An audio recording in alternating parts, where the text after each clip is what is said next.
2024 లేదా 25లో డిగ్రీ లేదా బీటెక్ చదివారా? సాఫ్ట్‌వేర్ జాబ్ కోసం ఎదురు చూస్తున్నారా? అయితే కోడ్ జ్ఞాన్ 100 డేస్ కోర్సులో చేరండి, జాబ్ సాధించండి. నమస్తే, వెల్కమ్ టు సుమన్ టీవీ. నేను మీ యాంకర్ సిరి. కర్మ అంటే ఏంటి? కర్మ సిద్ధాంతం కర్మ గురించి ఏం చెప్తుంది? ఏ నక్షత్రాల వారికి ఎలాంటి ప్రభావం ఉంటుంది కర్మ వల్ల? వీటి గురించి క్లియర్గా విశ్లేషణ ఇవ్వడానికి మనతో పాటు వైదిక ఆస్ట్రాలజర్ ఉమా గారు ఉన్నారు. అడిగి తెలుసుకునే ప్రయత్నం చేద్దాం. నమస్కారం ఉమా గారు. నమస్తే అమ్మా. ఉమా గారు, చాలా మంది నాకు ఇది కర్మ వల్ల జరిగింది, ఇది నా కర్మ అని అంటూ ఉంటారు. అసలు కర్మ అంటే ఏంటి? కర్మ సిద్ధాంతం కర్మ గురించి ఏం చెప్తుంది? కర్మలో ఎన్ని రకాలు ఉంటాయండి? తప్పకుండా అమ్మా. కర్మ అనేటువంటిది ప్రతి ఒక్కరికి కూడా మూలాధారమైనటువంటిది. ఈవెన్ జ్యోతిష శాస్త్రానికి కూడా మూలము ఏంటి అంటే కర్మనేనమ్మా. సో కర్మ అనేటువంటిది, ఫర్ ఎగ్జాంపుల్, మీరు ఈ జన్మ మీ తల్లి కడుపున పుట్టారు అనుకుంటే ఆవిడే మీ తల్లి అయ్యారంటే కారణం ఒక కర్మ ఉంటుంది. నేను ఈ జన్మలో ఈ శరీరాన్ని ధరించాను, ఇలా కొన్ని వస్త్రాలు వేసుకున్నాను, కూర్చోగలుగుతున్నాను, చూడగలుగుతున్నాను, మాట్లాడగలుగుతున్నానంటే నాకంటూ ఒక కర్మ ఉంది. కాబట్టి కనీసం నాకు బేసిక్ నీడ్స్ అనేటువంటివైనా ఉన్నాయి, ఏదో ఒక పుణ్యం ఉంది. కాబట్టి ఇది కూడా లేని వాళ్ళకి ఆ కర్మ, అది లేని వాళ్ళకి ఎంత ఇబ్బంది పెడుతుందో మనం చూస్తూ ఉంటాం. అయితే కర్మలో 3 రకాలు ఉంటాయమ్మా: సంచిత, ప్రారబ్ధ, ఆగామి కర్మలు. సంచిత కర్మ అంటే ఏమిటి అంటే పాస్ట్ లైఫ్లో కానీ, గతంలో కానీ, పూర్వజన్మలో కానీ సో మీరు చేసుకున్నటువంటి కర్మ ఏదైతే ఉంటుందో అది దాన్ని సంచిత కర్మ అంటామండి. దానికి అనుగుణంగానే రిఫ్లెక్షన్గా మనకి జీవితం అనేటువంటిది వచ్చింది. మీకైనా, నాకైనా, ఎవరికైనా సరే కావచ్చు కాక వచ్చింది. అయితే ఈ సంచిత కర్మ అనేటువంటిది ఉన్నదంతా ఒకేసారి మనకి రాదండి. మనము ఎంతవరకు అనుభవించాలో మళ్ళీ అంతే అనుభవిస్తాం, మిగతాది క్రెడిట్ రూపంలో అక్కడే ఉంటుంది. అయితే ప్రారబ్ధ కర్మ అంటే ఏంటి? ఇప్పుడు ఈ నిమిషం మనం చేయగలిగేటువంటి కర్మ అన్నమాట. అంటే ఇప్పుడు నేను వెళ్ళి దేవుణ్ణి పూజించాలనేటువంటిది నా చేతుల్లో ఉంటుంది, నేను వెళ్ళి ఏదైనా ఒక వ్యసనాలు చేయాలనేటువంటిది కూడా నా చేతుల్లో ఉంటుంది. అది కంప్లీట్లీ నా చేతుల్లో ఉండేటువంటిదమ్మా. పూజలు, ప్రాయశ్చిత్తాలు, శాంతులు, ఇవన్నీ జపాలు, ఇవన్నీ కూడా ఈ ప్రారబ్ధ కర్మలోకే వస్తాయండి.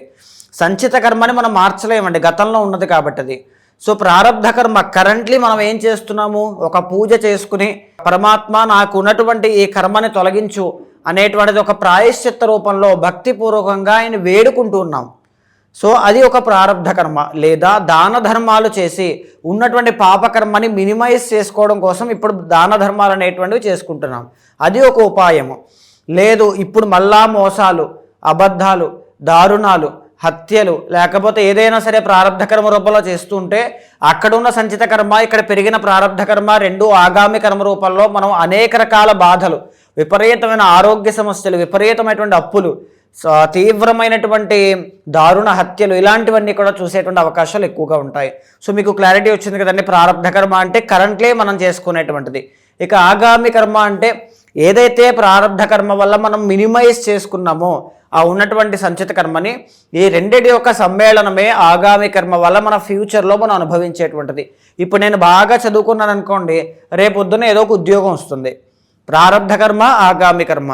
ఇప్పుడు నేను ఒక దొంగతనం చేసి చదువుకోకుండా బయట తిరిగాను అనుకోండి, రేపొద్దున నేను దొంగలా మారి జైల్లో ఉంటాను, ప్రారబ్ధ కర్మ, ఆగామి కర్మ. ఇలా అన్నమాట. ప్రతి కర్మ కూడా అది సైంటిఫికల్గా, ప్రాక్టికల్గా కనబడుతున్నవి కొన్ని ఉంటాయి, మన కంటికి కనబడినటువంటి కూడా కొన్ని ఉంటాయండి.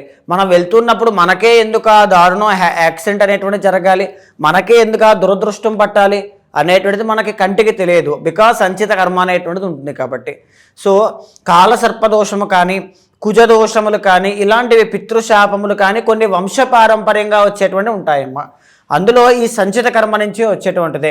ఫర్ ఎగ్జాంపుల్, కాలసర్పదోషం వంశపారంపర్యంగా వస్తుంది అంటే ఎక్కడి నుంచి వచ్చింది? సంచిత కర్మ వల్ల ఇంట్లో వాళ్ళు ఎవరో పాముని చంపడం వల్ల కానీ, గోవుని చంపడం వల్ల కానీ, కుక్కని హింసించడం వల్ల కానీ వచ్చినటువంటిది. ఇలా సంచిత కర్మ అనేటువంటిది ఖచ్చితంగా వంశపారంపర్యంగా కూడా వచ్చే అవకాశాలు ఎక్కువ ఉంటాయండి. సో ఇక్కడ ఏంటంటే అండి, నక్షత్రాలకి, రాశులకి కర్మ సిద్ధాంతాన్ని ఎలా ఇంటర్లింక్ చేయొచ్చు, అసలు ఎలా దానికి దీనికి సంబంధం ఉంది అంటే, ఏ కారణం లేకుండా మీరు ఫలానా నక్షత్రంలో ఎలా జన్మిస్తారండి, ఆ స్వభావం అనేటువంటిది నక్షత్రం బట్టి మనం చూస్తాం. తర్వాత ఆ రాశికి సంబంధించిన స్వభావాలు మీకు ఎందుకు అన్వయం అవుతూ ఉన్నాయి. శని అనేటువంటి ఆయన కర్మకారకుడు, ఏలినాటి శని వచ్చినప్పుడు ఆ దోషం మిమ్మల్ని ఎలా ఎందుకు ఇబ్బంది పెడుతోంది? ఆ కర్మ ఉంది కాబట్టే ఆ శని యొక్క పీరియడ్ ఆఫ్ టైంలో మీరు ఇబ్బంది పడతారు. సో అలాగా ఆ నక్షత్రాలు రాశులకు సంబంధించి మనకున్నటువంటి కర్మ మన జీవితంలో ఏ ఏ అంశాల మీద ఎలాంటి విషయాల మీద ఇబ్బంది పెడుతుందో మనం తెలుసుకోవచ్చు, జాగ్రత్త పడవచ్చు, వాటిని మినిమైజ్ చేసుకునే విధంగా పూజలు పరిహారములు కూడా చేసుకోవచ్చమ్మా. ఉమ్మగారు, మీరు చెప్పినట్టుగానే పుబ్బా నక్షత్రం వారికి 2026 సంవత్సరంలో కర్మ సిద్ధాంతం అనేది ఏ విధంగా ఉంది, ఏ కర్మ వల్ల వీరు ఎక్కువగా ఎఫెక్ట్ అయ్యే ఛాన్స్ ఉందంటారు, ఏ సందర్భాల్లో జాగ్రత్తలు తీసుకోవాలి? తప్పకుండా అమ్మ. పుబ్బా నక్షత్రము అనేటువంటిది సింహరాశికి సంబంధించినటువంటి నక్షత్రం అండి. 2026లో ఏ విధంగా కనబడుతుందో డీటెయిల్డ్గా మనం చెప్పుకుందామండి. ఈ సంచిత కర్మ యొక్క ప్రభావం వల్ల మొట్టమొదటిగా గురువు అనేటువంటి ప్లానెట్, జ్ఞానకారకుడు, సంతానకారకుడు, అదృష్టకారకుడు అయినటువంటి సింహరాశి వాళ్ళకి పంచమ అష్టమాధిపతి అయినటువంటి గురువుడు కోసం మనం మాట్లాడుకుంటే, ఈయన ఈ యొక్క పుబ్బా నక్షత్రానికి సంవత్సరం అంతా కూడా 11, 12, 1 స్థానాల్లో సంచారం చేయడం జరుగుతుందండి.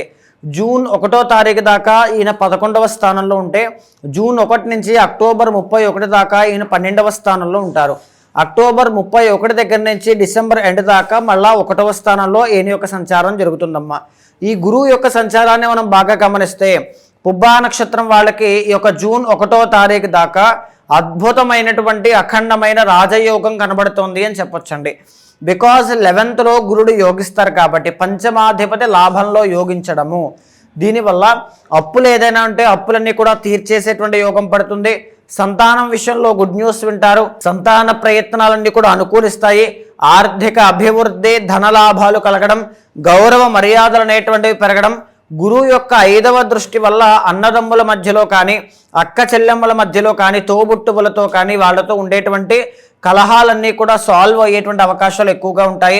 వ్యాపార అభివృద్ధి బాగుంటుంది, సంతాన అభివృద్ధి చాలా బాగుంటుంది, పుణ్యకార్యాలు చేసేటువంటి యోగం చాలా బాగా పడుతుంది అని చెప్పొచ్చమ్మా. దాన ధర్మాలు చేసేటువంటి యోగం కూడా విశేష ధన అభివృద్ధి ద్వారా జూన్ 1వ తారీఖు దాకా పుబ్బా నక్షత్రం వాళ్ళకి చాలా బాగుందండి.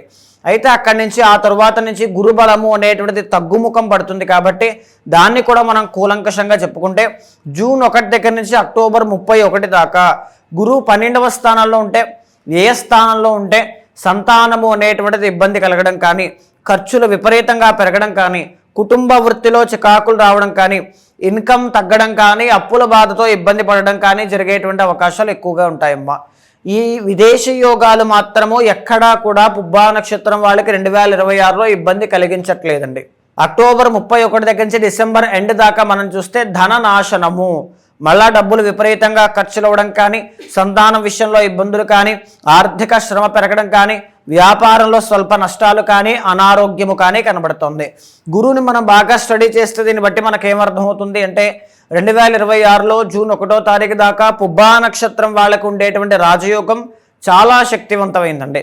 ఆ తరువాత నుంచి కాస్త ఇబ్బందులు అనేటువంటివి అయితే ఖచ్చితంగా కనబడుతూ ఉన్నాయి. అకార్డింగ్లీ మీ యొక్క కెరీర్ని కానీ, లేకపోతే మీ యొక్క ఫైనాన్షియల్ మేనేజ్మెంట్ కానీ దానికి తగ్గట్టుగా ప్లాన్ చేసుకోండి. దీనివల్ల సర్వైవల్ ఛాన్సెస్ అనేటువంటివి చాలా బాగుంటాయండి. ఇకపోతే శనిగ్రహాన్ని మనం బాగా గమనిస్తే, సంవత్సర కాలం అంతా కూడా ఈ పుబ్బా నక్షత్రం వాళ్ళకి అష్టమ శని అనేటువంటిది కనబడుతుంది. అంటే 8వ స్థానంలోనే శని ఉంటారనమాట. దీనివల్ల ఏం జరుగుతుంది, ఆకస్మిక ధన నష్టము, సడన్గా డబ్బు అంతా కూడా నష్టపోవడం కానీ, ఆకస్మికంగా మనోవేదన, టెన్షన్లు అనేటువంటివి పెరిగిపోవడం కానీ, ఆకస్మిక అనారోగ్యము అంటే సడన్గా ఏదో ఒక చిన్న హెల్త్ ఇష్యూస్ రావడం కానీ, ఈవెన్ అష్టమ స్థానము అంటే వచ్చినటువంటి కష్టములన్నీ కూడా మళ్ళీ తీరిపోతాయండి. అలా తీరిపోయినప్పటికీ కూడా రావడం అనేటువంటిది కూడా కనబడుతుంది కాబట్టి చాలా కేర్ఫుల్గా ఉండాలి. ఎస్పెషల్లీ వాహన ప్రమాదములు కానీ, గాయాలు కానీ, ఇలాంటి విషయాల్లో చాలా కేర్ఫుల్గా ఉండాలండి. ఎవ్రీ డే కాళీమాతకి సంబంధించిన శ్లోకాన్ని చదువుకోవడం కానీ, ఆంజనేయ స్వామి వారికి సంబంధించిన శ్లోకాన్ని చదువుకోవడం వల్ల అష్టమ శని యొక్క దోషం నుంచి, శని బాధల నుంచి బయటపడేటువంటి అవకాశాలు ఎక్కువగా ఉంటాయండి.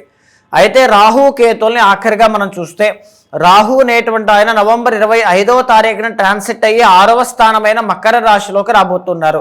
2026 నవంబర్ 25వ తారీఖు దాకా రాహు అనేటువంటి ఆయన సప్తమంలో ఉంటారు కాబట్టి marital లైఫ్ విషయంలో చాలా కేర్ఫుల్గా ఉండాలండి. పార్ట్నర్షిప్ వ్యవహారాల్లో చాలా కేర్ఫుల్గా ఉండాలి అని చెప్పొచ్చు. నవంబర్ 25 తర్వాత కెరీర్లో గ్రోత్ అనేటువంటిది రాహు వల్ల ఖచ్చితంగా స్వల్పంగానైనా కనబడుతుంది అని చెప్పొచ్చమ్మా. అయితే కేతువును మనం బాగా గమనిస్తే నవంబర్ 25వ తారీఖు దాకా కేతు అనేటువంటి ఆయన లగ్నములో అంటే సింహరాశిలో ఉంటారండి. ఆ తర్వాత మళ్ళీ 12వ స్థానమైనటువంటి కర్కాటక రాశిలోకి ఎంటర్ అవుతారు. దీనివల్ల ఏం జరుగుతుంది, కన్సిస్టెన్సీ అనేటువంటిది బాగా మెయింటైన్ చేయాలండి పుబ్బా నక్షత్రం వాళ్ళు. లగ్నకేతు ఎప్పుడూ కూడా చంచల స్వభావిలాగా జీవితంలో ఒక నిర్ణయం మీదే ముందుకు వెళ్ళడం కాకుండా పలు రకాలైన మార్గాలు ఎంచుకోవడం, దేంట్లోకి వెళ్ళాలో తెలియనటువంటి కన్ఫ్యూజన్స్ చాలా ఎక్కువగా ఉండడం, ఇలాంటివి తీసుకొస్తూ ఉంటారు. నవంబర్ 25, 2026 తర్వాత కేతు 12వ స్థానంలోకి వెళ్ళిన తర్వాత కుటుంబ ఒత్తిడి అనేటువంటిది పెరుగుతుందండి. మానసిక అశాంతి అనేటువంటిది, యాంగ్జైటీ ఇష్యూస్ అనేటువంటివి పెరిగే అవకాశాలు చాలా ఎక్కువగా ఉంటాయమ్మా. వీళ్ళకి ఏ మాసాల్లో బాగా కలిసి వస్తుందంటారు? అయితే మేజర్లీ ఈ యొక్క పుబ్బా నక్షత్రం వాళ్ళకి రవి బలము అనేటువంటిది బాగుండడం వల్ల, రవి ఎప్పుడూ కూడా రాజకీయ నాయకులకి కానీ, ప్రమోషన్లు కానీ, పనులన్నీ కూడా సకాలంలో పూర్తవడం కానీ ఇస్తారు. సో మన ఈ 4 గ్రహాలు మాట్లాడుకోవడంతో పాటుగా ఈ రాజయోగాన్ని కూడా చెప్పుకోగలిగితే ఏ మనసులో జాగ్రత్తలు తీసుకోవాలో చాలా బాగుంటుందండి. అందుకే మే 17వ తారీఖు దగ్గర నుంచి జూలై 17 దాకా రవి అనేటువంటి ఆయన పుబ్బా నక్షత్రం వాళ్ళకి 10th and 11th హౌసెస్లోకి ఎంటర్ అవుతారు. ఆ టైంలో మీరు ఏదైనా ఉద్యోగ ప్రయత్నాలు చేసినా, ఉద్యోగంలో ప్రమోషన్ కోసం చూసినా, ఈ పని అయిపోవాలి అనుకుంటే ఖచ్చితంగా ఆ టైంలో అయిపోయే అవకాశాలు ఎక్కువగా ఉంటాయి. మళ్ళా తిరిగి అక్టోబర్ 17 దగ్గర నుంచి నవంబర్ 17 దాకా ఈ యోగము రవి బలం పెరగడం వల్ల పుబ్బా నక్షత్రం వాళ్ళకి పడుతుందమ్మా. ఎలాంటి పరిహారం చేసుకుంటే పుబ్బా నక్షత్రం వారికి బాగుంటుందంటారు? పుబ్బా నక్షత్రం వాళ్ళు అష్టమ శని దోషం పోవడం కోసం కాళీమాతకి సంబంధించిన హోమం మాత్రం తప్పకుండా ఒక్కసారైనా చేసుకోండి. సెకండ్ హాఫ్ అంటే జూన్ 1వ తారీఖు దగ్గరికి మీరు ఎంటర్ అవుతున్నారనగానే గురుడికి సంబంధించిన శక్తివంతమైన పరిహారాలు ఆచరించడం చాలా ఇంపార్టెంట్ అండి. అంటే గోసేవ ఎక్కువగా చేయడం కానీ, రుద్రహోమము అనేటువంటిది చేయడం కానీ, మహాలింగార్చన చేయడం కానీ, లేకపోతే శనగలు దానంగా ఇవ్వడం కానీ, మీ శక్తి బట్టి, మీ పర్సనల్ చార్ట్ బట్టి ఖచ్చితంగా చేసుకుంటే చాలా బాగుంటుందమ్మా. ఇంకా ఎవరికైనా కూడా ఎలాంటి నక్షత్రం వాళ్ళైనా వాళ్ళు ఎదుర్కొన్న సమస్యల గురించి మీ దగ్గరకు వచ్చి మీ అపాయింట్మెంట్ కావాలి అనుకుంటే ఏ విధంగా మిమ్మల్ని అప్రోచ్ అయ్యే ఛాన్స్ ఉందంటారు మా గారు? తప్పకుండా అమ్మా. అలాంటి వాళ్ళు ఎవరైనా ఉంటే మీకు కింద కనిపించే నెంబర్కి కాల్ చేస్తే మా వాళ్ళు మీకు పూర్తి వివరాలు అందిస్తారండి.